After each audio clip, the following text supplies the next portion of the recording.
संजीव देशवाल हमारे साथ, जो कि डेजिग्नेटेड डायरेक्टर है world association of detective USA. और संजीव देशवाल जी, मैं आपसे समझना चाहूंगा कि इसमें जो गाइड है, एक गाइड आया है सामने, गाइड कह रहा है कि हमने 23 तारीख को इनको देखा था, इस कपल को देखा था, उस कपल के साथ 3 लोग और थे। अब वो 3 लोग कौन थे, ये अभी तक मिस्ट्री है। देखिए, जब बात इन्वेस्टिगेशन की होती है तो हमें कई फैक्ट पे काम करना होता है, रूमर्स पे काम नहीं कर सकते या किसी भी एक स्टेटमेंट पे काम नहीं कर सकते। हो सकता है वो स्टेटमेंट किसी को कहते हैं रूट देने के लिए हो। अगर मैं फैक्ट देखे तो फैक्ट ये कहते हैं कि क्या ज्योग्राफिकल मैपिंग वहां हुई है। क्योंकि ज्योग्राफिकल मैपिंग इसलिए इंपॉर्टेंट हो जाती है कि जहां लास्ट बॉडी की रिकवरी हुई है वहां से 30 से 35 किलोमीटर बांग्लादेश का बॉर्डर लगता है। सबसे बड़ी बात यह है कि वहां से एक कपड़ा और एक दाव और एक रेनकोट कहते हैं जो रिकवर होता है, और वही कपड़े सोनम ने 22 तारीख की सीसीटीवी फुटेज में पहने हुए जो दिखते हैं जी। मुझे हैरानगी होती है कि कोई अगर मर्डर करने आया तो मर्डर करने का कोई ना कोई एम होता है, कोई ना कोई वजह होती है।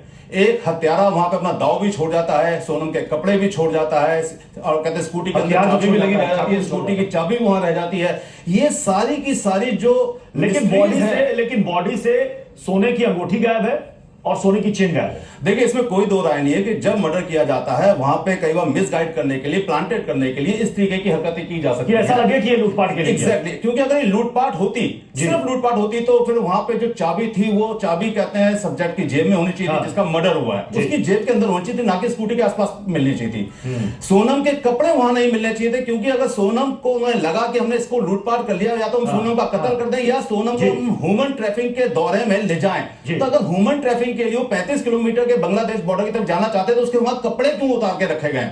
वहां कपड़े मिलने, वहां स्कूटी का होना। आपको क्या लग रहा है, क्या हो सकता है? देखिए, क्या हुआ होगा? देखिए, जो फैक्ट्स कहते हैं वो ऐसा लगता है कि ये हो सकता है कि जल्दीबाजी में कोई प्लानिंग की गई हो, क्योंकि जो दाव वहां पे हथियार मिला है, ठीक है, जिसको हम कहते हैं माचेट। होटल संजीव जी, अगर सोनम वही आसपास है तो हो सकता है आजकल वो सोनम मिल जाएगी, और अगर यहां नहीं, और जो शक जाहिर किया जा रहा है कि बांग्लादेश से ले जाया गया हो, तब तो फिर मुश्किल होगी जांच में। देखिए, इस क्राइम सीन को अगर समझना हो तो समझने के लिए बहुत इंपॉर्टेंट है कि जो स्कूटी थी, उस स्कूटी के पास जो चाबी मिलती, तो क्या वहां पे कोई इन लोगों की आपस में किसी के साथ झगड़ा हुआ, वहां पे कोई मारपीट हुई, वहां पे किनको मारा गया, वहां से बॉडी ले जाके कहीं 2-4 किलोमीटर या 50 किलोमीटर दूर ले जाके डंप की गई।